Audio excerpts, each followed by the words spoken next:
Rise and Shine Rwanda, it's Tuesday the 7th of July.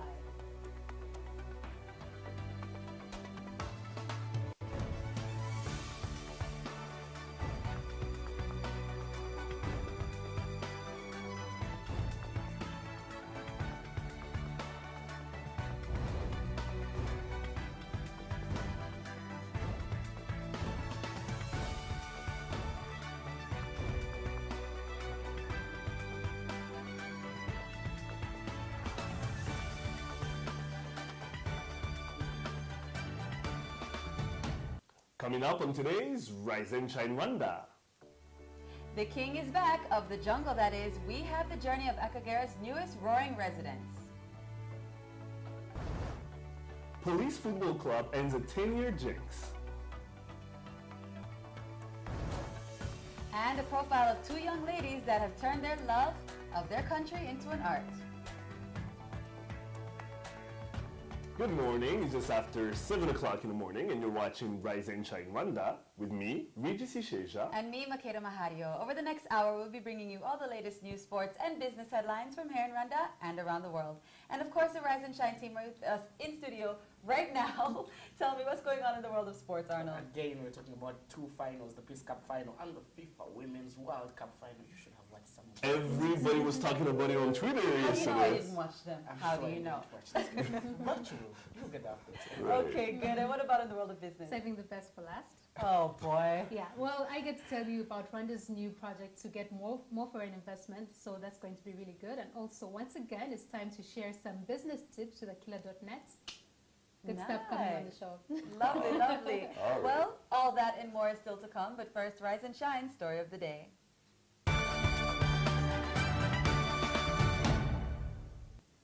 It's been reported by some of the biggest media houses in the world, and it was all the rage about town last week.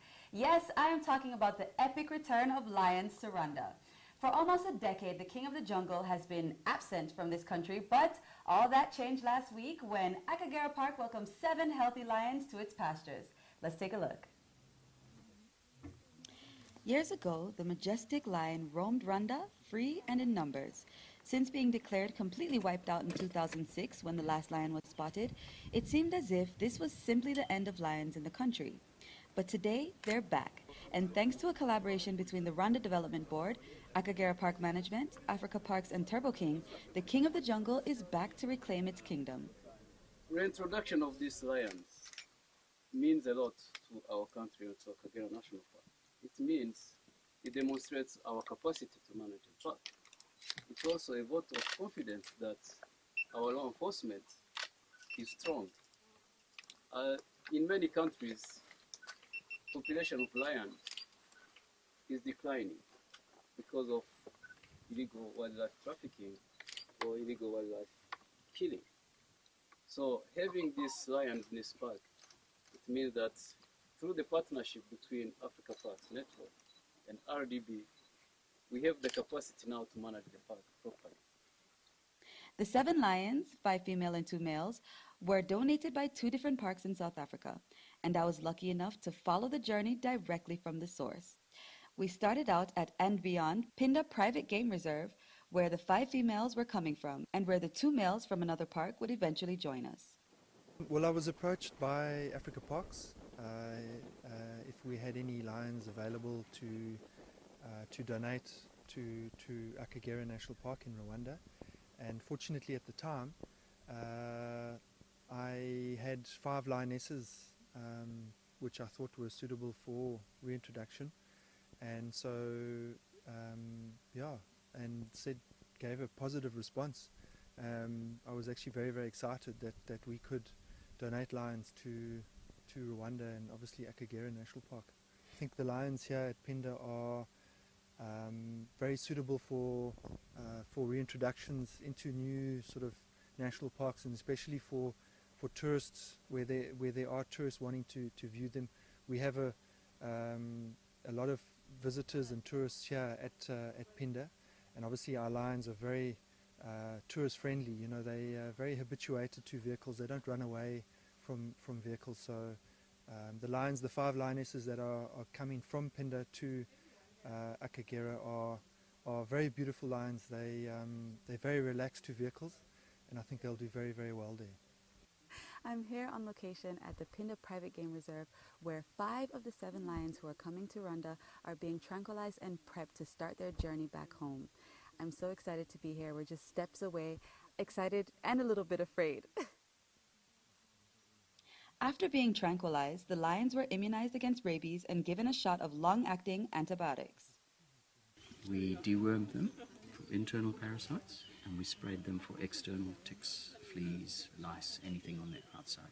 We sprayed them when they came in, so there were very little on the actual animals when they were down.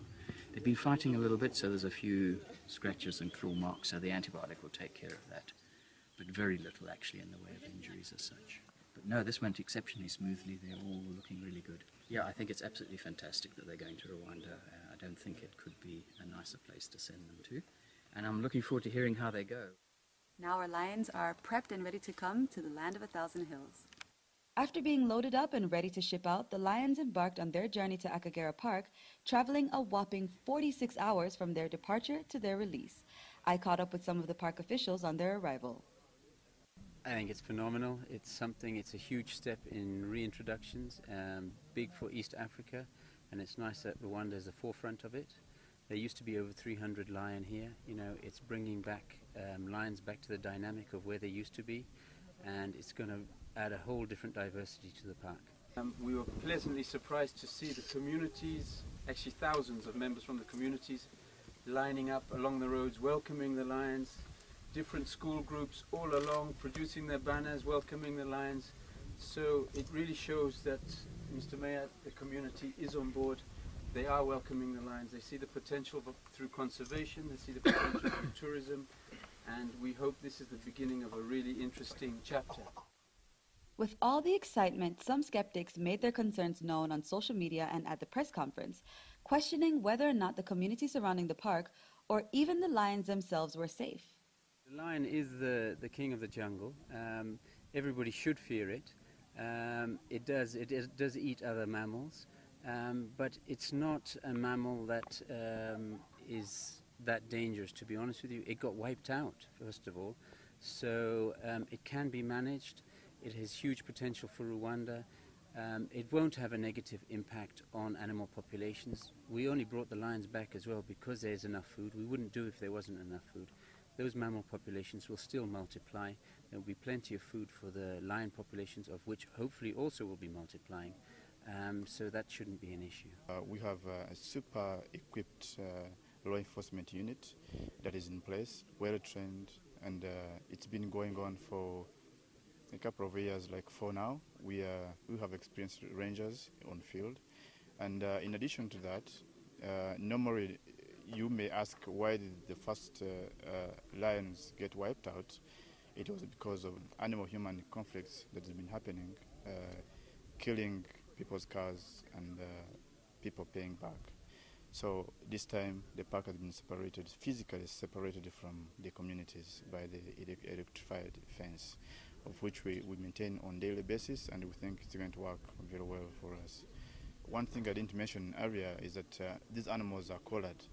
So this satellite, they send satellite signals to machines, and they're monitored on a daily basis, and we at least know where they're going to be on every time, and if there's any tendency to cross beyond the boundaries, then we can check it out. One thing cannot be denied. The reintroduction of lions takes our national park one step closer to the coveted Big Five, which is indeed game-changing for conservation and tourism opportunities alike. Murakaza Neza, welcome home. Makeda Mahario, Rise and Shine Rwanda. And joining us in studio now is Fostan Karasira, Acting Head of Tourism for the Rwanda Development Board. Welcome to the show. Good morning. So, you know what, my first question is, this was such a big project. So many people had to come together, and a lot of people, you know, it was a priority. The question is, why was it so important for Rwanda to do this right now? I would look at it in 2 or 3 angles. First was the conservation aspect of it, because at the end, as you're managing a savanna park, you need to make sure that you create a balance in the ecosystem. And one of the way it is by nature, as it has been created, you can't have other wildlife without, having lions, and then expect really, a bigger success in terms of conservation. The second was the government efforts to reposition the Akagera to its initial, status, where we used to have lions and even rhinos. In simple terms, we used to have the big five. Yeah? So even today now, one of the government priority is to bring back the Akagera to its initial, status. The third one now is the diversification of Rwanda as a destination, because we have been lucky to have the mountain gorillas. We have been shouting, about mountain gorillas, but now to have the big five plus gorillas, it is almost like telling the world that we can offer a big six, experience. So that is really, I would say, the third kind of reason of doing this. And we couldn't achieve this in isolation. As you saw or as you have heard, it was really the government efforts plus NGOs plus private sector, which again, by the way, this is even changing the game, in Rwanda, because all the matters related to wildlife, the perception has been, this is government issues, this is, NGOs issues. But to have now one of the leading, corporates joining the efforts, it shows that the conservation is no longer a one-party, business. Right. Rather, it is now, it concerns, Right. Now, Foster, now the debates, some of the debates that have been going on in bars, in hotels, in coffee places, is what happens to the wildlife now? Because, gazelles and antelopes and all these other species, should they be afraid? Obviously, the expert in the report is saying there's enough food, they wouldn't bring them back if there wasn't enough food. But how long can that last, knowing that, lions feed off their natural instincts? I would say it is us as human people that, are having fear. Right. Instead of, being felt by the wildlife. Because naturally, they're familiar already, to live together, to coexist. So even this is not really a big issue.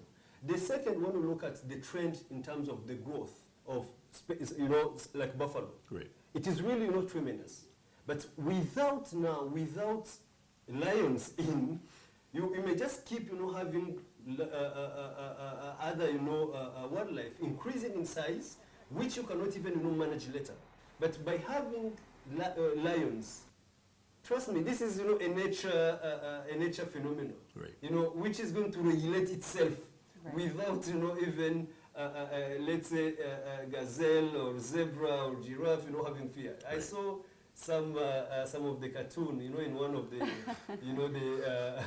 The memes on Twitter. exactly. Right. It was almost, hey, there is a serious fear, in the park. Right. That is really our mind, our way of thinking. But that is not really the case, for Akagera. And again, as you have heard, before we used to have 300 lions in the park, plus all those other wildlife. Right. So it is not really, a new phenomenon that we are now establishing. We are just, taking it back. Right. And rather, I would say, if I can talk, on behalf of other wildlife, I think they have been missing lions.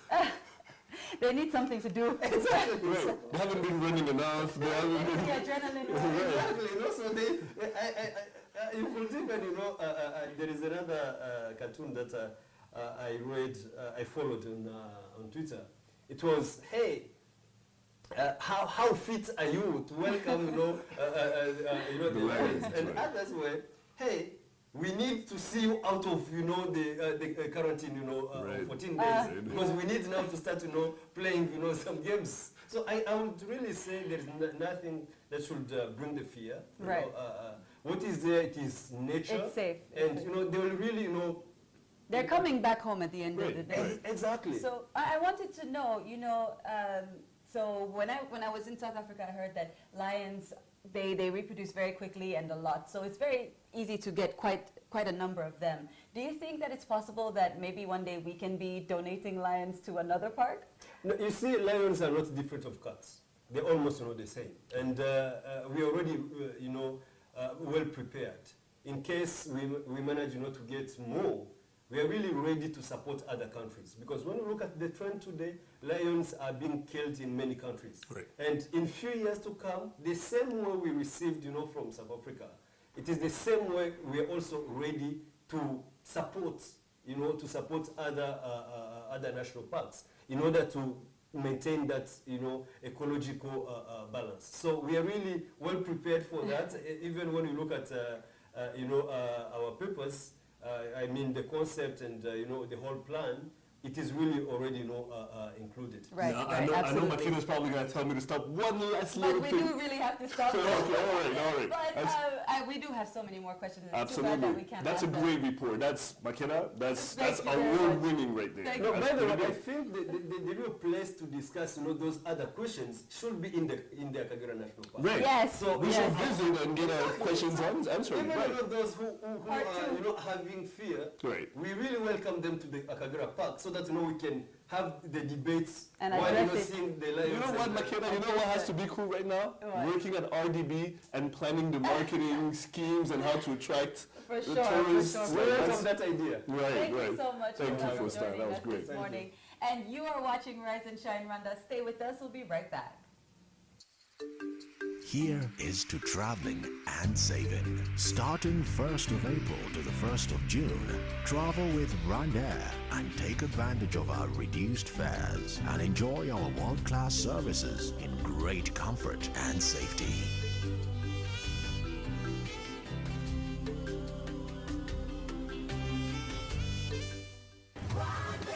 Fly our dream to the heart of Africa.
You're watching Rise and Shine Rwanda. Time now for your business news. Fidelis Karangwa has the details.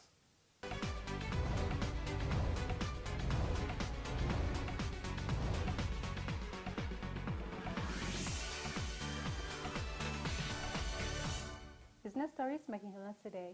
The International Fertilizer Development Center, together with the Virtual Fertilizer Research Center, carried out an on-farm trial in Rwanda and Burundi to determine what nutrient fertilizers combination gives the best results.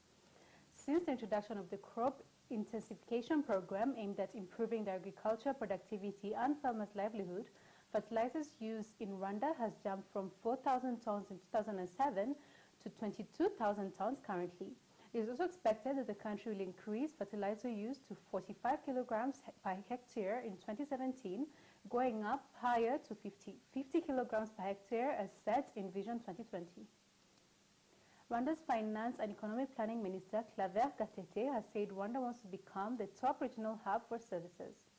Speaking during the dissemination flagship publication for the United Nations Economic Commission for Africa, he said that the country aims to becoming the service center hub for the region, but will not abandon the industrial sector. He also added that initiatives such as the Northern Corridor Initiative of the ESC has helped reduce time and cost involved in trading among the three countries, which will help to generate more revenue for the region. And Rwanda aims to increase foreign direct investment to over $1 billion in 2015. World Bank rankings show Rwanda is one of the easiest places to do business in Africa after Mauritius and South Africa, but the country has struggled to meet past investment targets. With the help of the new investment code that offers tax breaks and other incentives, however, officials say they expect to meet this target and grow it at a 20% rate annually.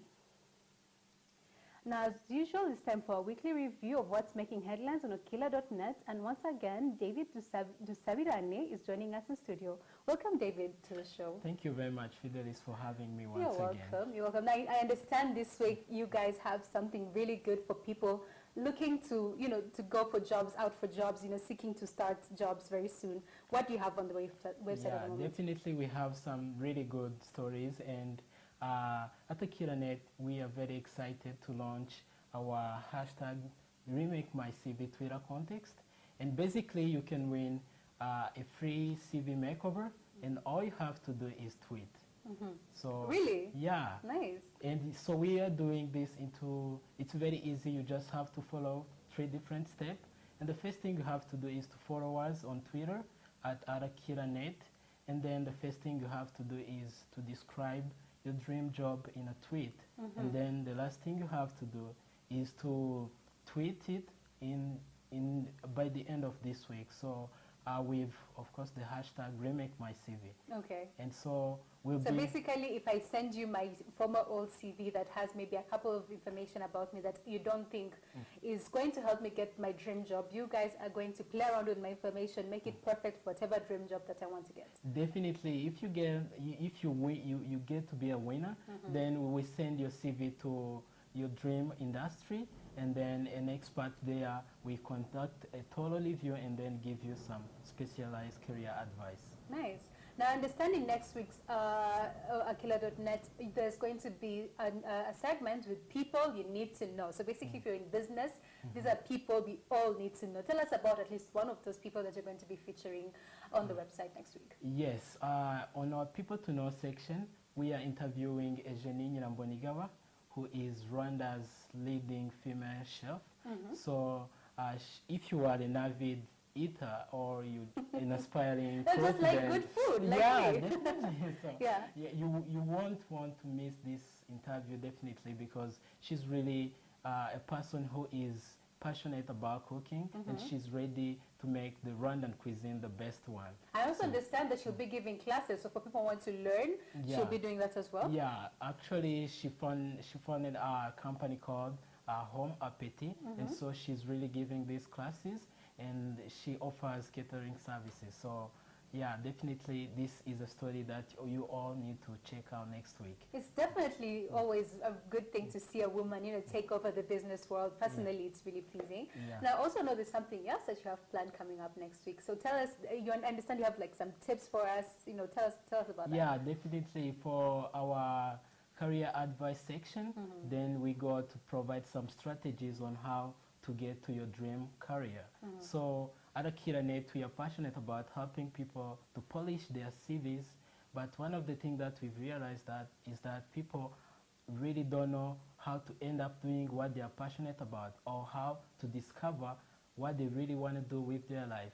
So one of our contributors got to watch commencement speeches and reading books and talking to experts in order to really see what ways you can follow in order to find what you're passionate about and what you want to do with your life. And one of the strategies that he gave is using GPV formula, where G stands for gifts and P for passion, and then V with values. And so he recommends that everything you want to do with your life has to do with what you're passionate about and what your values are, and then finally what you are gifted about.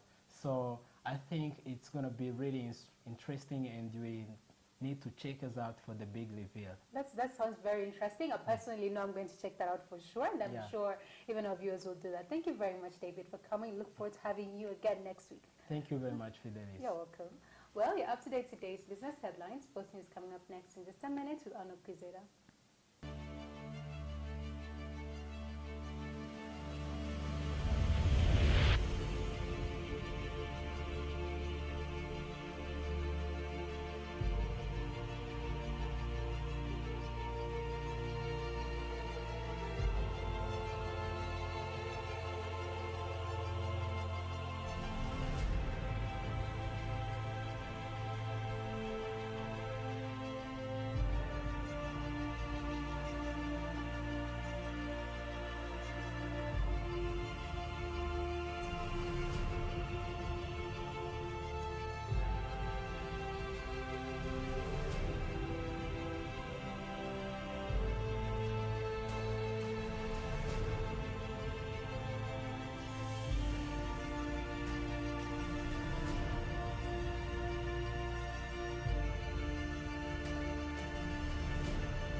Welcome back to Rise and Shine Rwanda. Time now for your sports news. Arnold Quizera.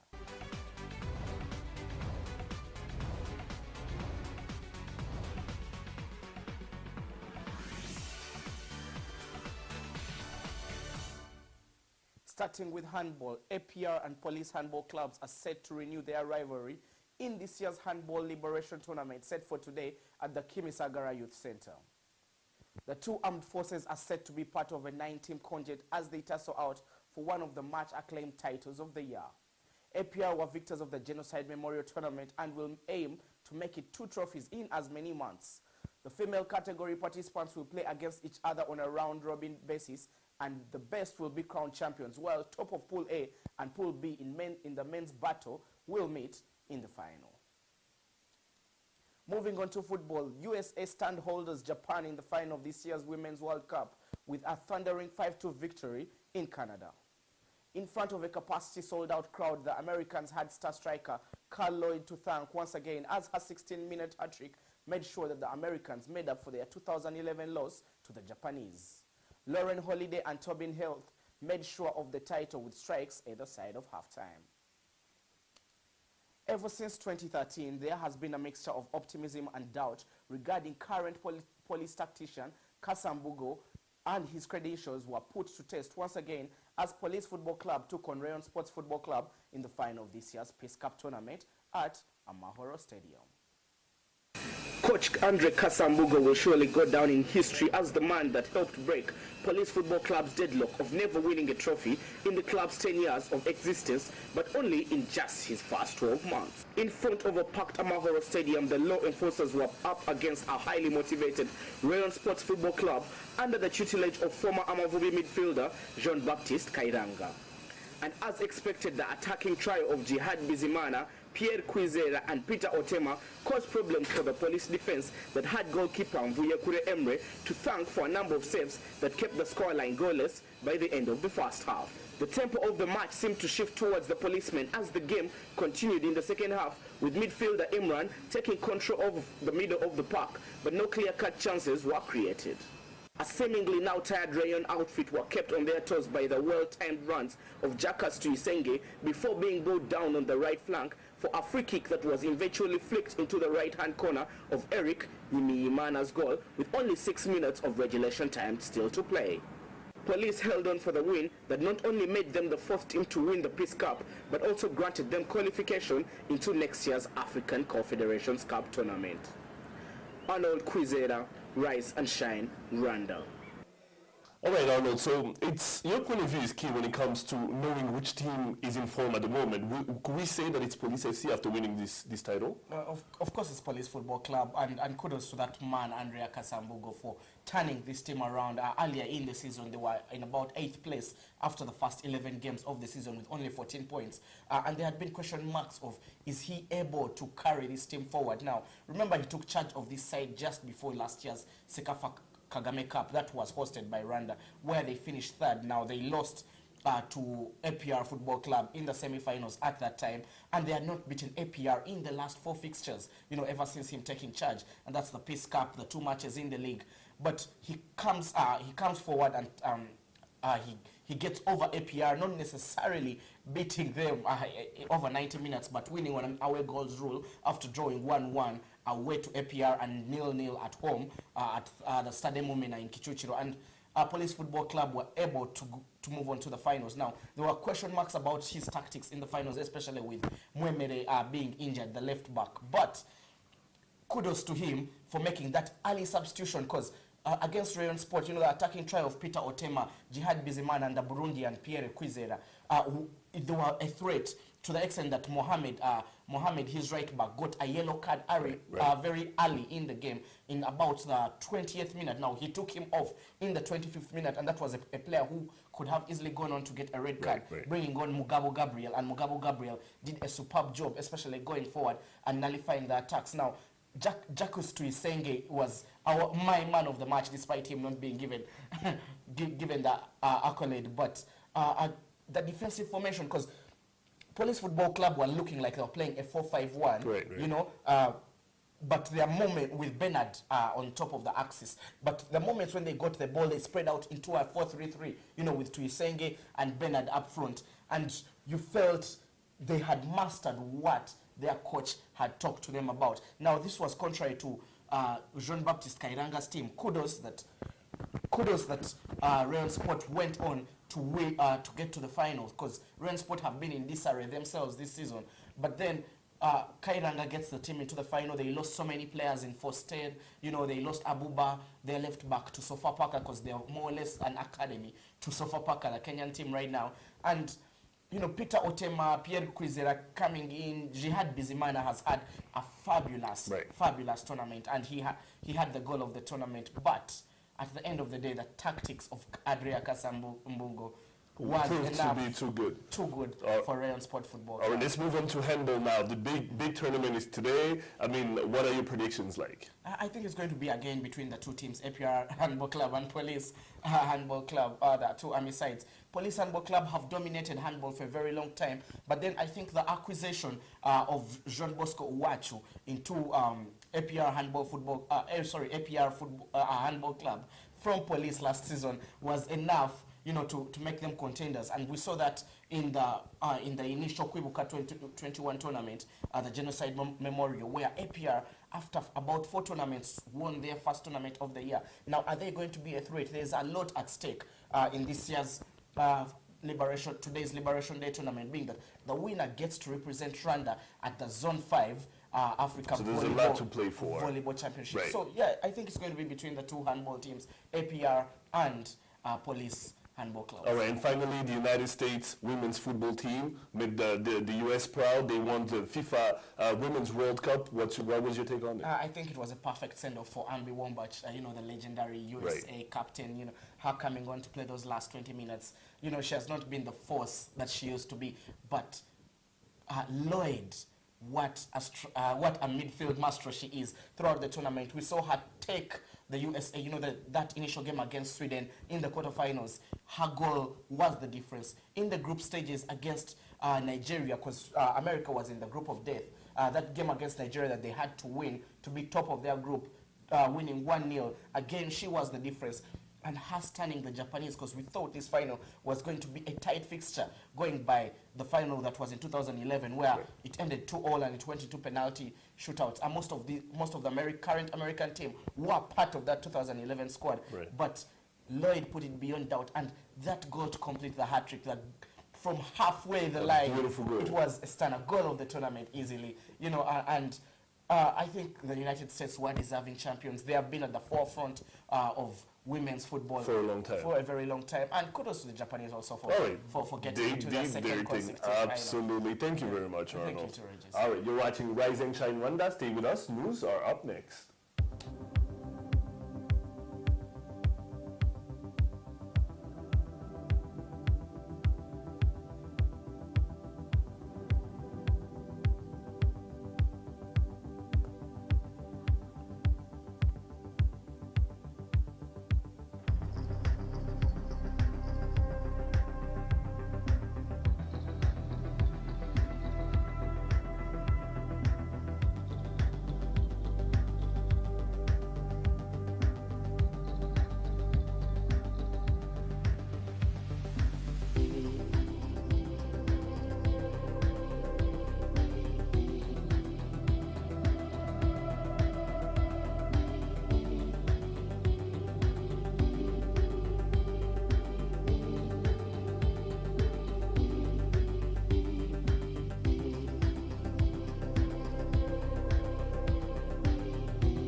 Welcome back to Rise and Shine Rwanda. Let's take a look now at news making headlines here in Rwanda and around the world.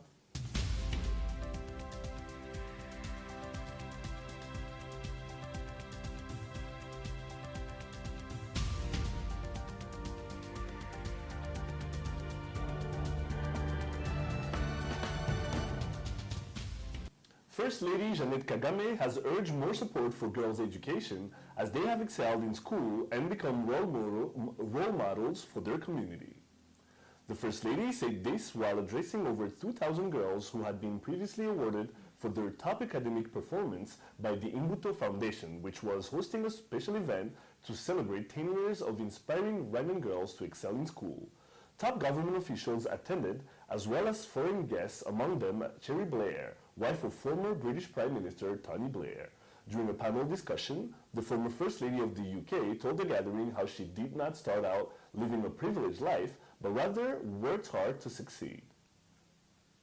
A 29-year-old mother has given birth to quadruplets in what Kiziguro residents call a rare accident. Bonifilda Mukaigira gave birth to 2 girls and 2 boys by cesarean section at Kiziguro Hospital. bringing the number of her children to 5. The newborn girls weighed 1.5 kilograms each, while the boys weighed 2 kilograms each. Mukaigira gave birth to the first baby at home and was then rushed to hospital for postnatal treatment. Residents have called on the government to support the parents, saying that they are too poor to cater for the babies. The 4 infants are all healthy. Members of the Eastern African power organizations recently met in Kigali with the regional power organizations and agreed to work closer together to integrate their networks. The main objective of the meeting was for them to agree on coordination arrangements and frameworks in order to avoid duplication and overlaps and to develop a process for speeding up completion and commissioning of ongoing projects. This will harmonize the development of power projects and programs in the region. And in international news, 2 bomb attacks on the central Nigerian city of Jos has left at least 44 people dead. No one has claimed responsibility, but militant group Boko Haram has attacked Jos before, even though it's not in the northeast Nigeria where the Islamists normally operate. The blasts were the latest in a series of deadly attacks in recent days, which have seen more than 200 people killed. Of the 44 dead, 23 were killed at a restaurant and 21 at the mosque.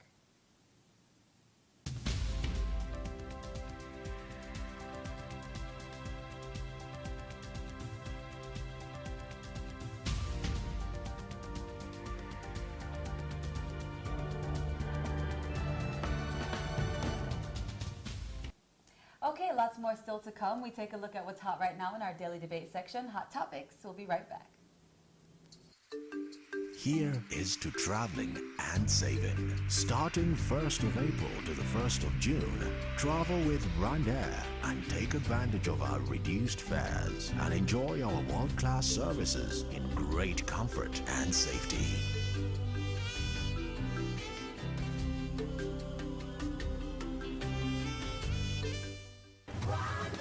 Fly our dream to the heart of Africa.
Welcome back to Rise and Shine Rwanda. Lifestyle now. Makeda, what do you have for us? I have 2 really interesting young poets to profile for you. All right, nice.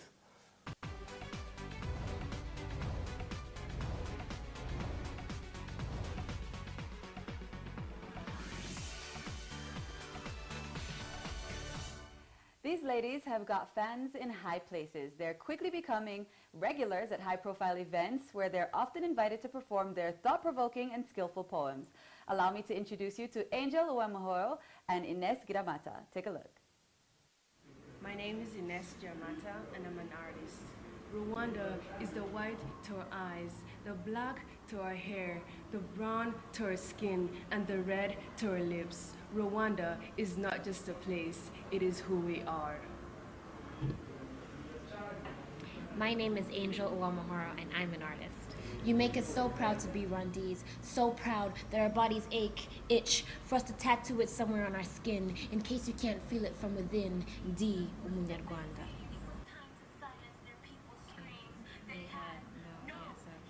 So what happens before that?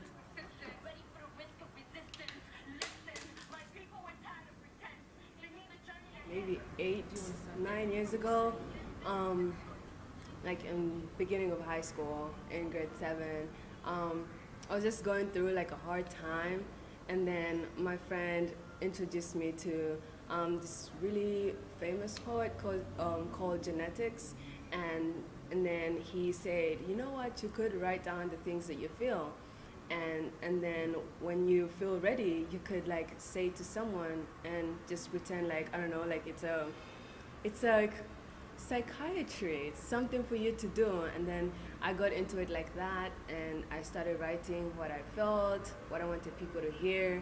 A lot of the poems that I write are like on Rwanda. My inspiration is the country in itself, the improvements that we see every day. Every time I come back home, there is something new. The women of Rwanda, the men of Rwanda, the children and the youth, those kind of things, they just inspire me to be better. When I go abroad and I hear people talking about how Rwanda has become so big, has done so much, is doing so much more, it's like, well, this is my inspiration. I want to talk about this. How did you guys hook up and start working together?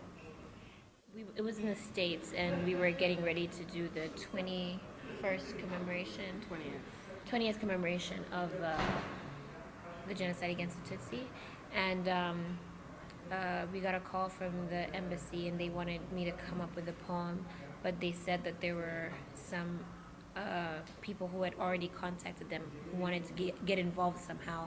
So they asked me if I was willing to be to work with them, and I said, yeah, sure. So surprisingly, I'd never met Natasha Muhoza or Ines Giramata, and through the embassy, we were able to come together and come up with a poem for that commemoration.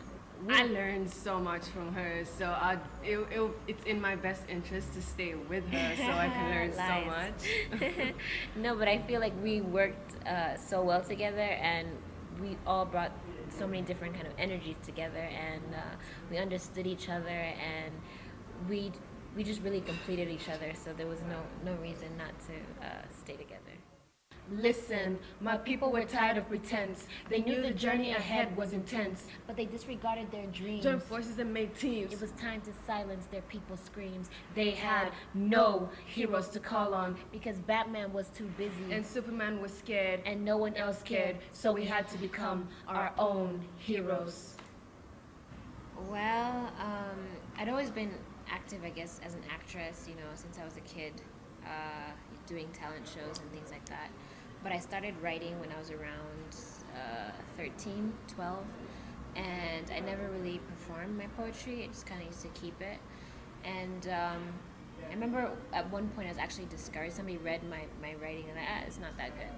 And then somewhere down the line, somebody else read it, and they're like, no, this is really good, and you should try and go and perform it at Spoken Word Rwanda. I'm like, what is Spoken Word Rwanda? They're like, oh, it's this new, poetry platform, that some ladies came up with, and you should definitely do it. I'm like, okay, so I tried it for the first time, and when I did that, I was hooked. I believe, as an artist, I have a unique platform. It's a platform that influences change, that can touch people's heart, that can allow the community or whoever I'm performing for to ask themselves, questions. So I really want to use the platform I have to send messages that can bring about positive change, to empower. I really want, as an artist, I want to use my platform as something that can definitely bring about positive change. Makeda, how cool are they, in real life? Great. They're so fun. They're really. That's a great report you did there. Thank you very much. You're 2 for 2 today. I'm feeling it. Thank you very much. Yeah, no, they're really inspirational, and just the fact that they're kind of just using their words, and they're not really afraid to say how they feel, and they're talking about things that they're quite young, so Right. they're talking about patriotism, they're talking about history, Issues things you like wouldn't that. think they would be talking about. It's actually cool to see young people talking about things like Right. that, and I think it's They're very great. confident, very poised. Definitely, I like it. definitely, and they're Right. getting the attention for it. Absolutely. So, hey girls. Go for it, guys. We like it. Now, don't forget, we love to hear your thoughts, comments, and feedback on what we're talking about here on Rise and Shine Rwanda. Tweet us at Rise and Shine RW. Like us on Facebook and send us ideas for programs. Check out our Rise and Shine Rwanda YouTube page where you can catch all the shows and reports that we upload daily. Find us on Instagram and follow us, Rise and Shine RW. Or check out our Rise and Shine Rwanda website. Well, that's all the time we have for today, but don't forget we love to hear from you, so let us know if you have any ideas. You've been watching Rise and Shine Rwanda with me, Makeda Mahario. And me, Regis Sheja, will be here same time, same place tomorrow, so do join us then. But for now, from the both of us and this great, beautiful team you see here, have a great day, guys. Bye-bye. Bye.